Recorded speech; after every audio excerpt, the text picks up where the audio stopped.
और आज के इस वीडियो में हम आपको उसी जाबाज महिला शासिका की असली तस्वीर और उनसे जुड़ी कुछ दिलचस्प पहलू के बारे में बताने जा रहे हैं। और उससे पहले अगर आपने इस वीडियो को लाइक नहीं किया तो प्लीज वीडियो को लाइक कर दें और इसी तरह की वीडियो को देखने के लिए हमारे चैनल को सब्सक्राइब करें। तो चलिए दोस्तों, बिना टाइम वेस्ट किए वीडियो को स्टार्ट करते हैं। इल्तुतमिश के सबसे बड़े बेटे और उत्तराधिकारी नसीरुद्दीन महमूद 1229 ईस्वी में एक लड़ाई में मारे गए थे। इल्तुतमिश को अपने छोटे बेटों पर यकीन नहीं था क्योंकि वो लोग अपनी जवानी के सुख में डूबे हुए थे।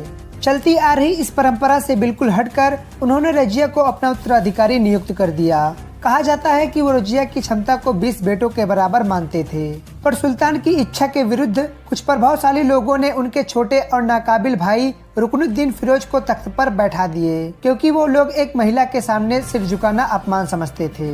पर रुकनुद्दीन फिरोज और उसकी महसा तुर्कान से परेशान होकर लोगों ने उसे तख्त से हटा दिया और रजिया को तख्त पर बैठा दिया, और इस तरह से रजिया सुल्तान भारत की पहली महिला शासिका बनी। रजिया सुल्तान ने 3 साल 6 महीने और 6 दिन तक दिल्ली पर शासन किया। इन्होंने पर्दा प्रथा का त्याग किया और पुरुषों की तरह खुले मुंह दरबार में जाने लगी थी। रजिया का शासनकाल बहुत ही छोटा रहा, पर उन्होंने अपने शासनकाल को सफलतापूर्वक चलाया।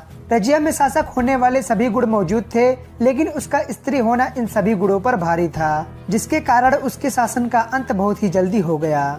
अपने शासनकाल में रजिया ने अपने पूरे राज्य में कानून की व्यवस्था को सही ढंग से करवाया। उसने व्यापार को बढ़ावा देने के लिए इमारतों के निर्माण करवाए, सड़कें बनवाई और बहुत से कुएं भी खुदवाए। रजिया ने अपने राज्य में शिक्षा व्यवस्था को बढ़ावा देने के लिए कई विद्यालय, संस्थान और पुस्तकालयों का निर्माण भी करवाया। रजिया ने सभी संस्थानों में मुस्लिम शिक्षा के साथ साथ हिंदू शिक्षा को भी आगे करवाया। उसने कला और संस्कृत को बढ़ावा देने के लिए कवियों, कलाकारों और संगीतकारों को भी प्रोत्साहित किया।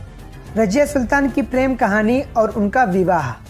दिल्ली के राज सिंहासन पर बैठने वाली पहली मुस्लिम महिला शासिका रजिया सुल्तान और उनके गुलाम जमालुद्दीन याकूत के साथ उनकी मोहब्बत की बेमिसाल कहानी, उनकी प्रेम कहानी इतिहास की सबसे चर्चित और मशहूर प्रेम कहानी थी। रजिया सुल्तान को अपने सलाहकार याकूत के साथ इश्क हो गया था। दोनों का प्यार धीरे धीरे आगे बढ़ने लगा, जिसके बाद तमाम मुस्लिम शासकों ने इसका विरोध करना शुरू कर दिया।